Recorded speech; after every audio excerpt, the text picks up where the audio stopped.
বিচারক মণ্ডলী, আমাকে বিপক্ষ দলের দলনেতা হিসেবে বক্তব্য দেওয়ার সুযোগ দানের জন্য।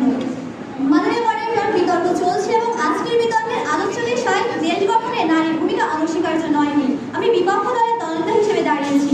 মাননীয় মডারেটর, আমরা কিন্তু একবারও বলছি না যে দেশ গঠনে নারীর কোনো ভূমিকা নেই।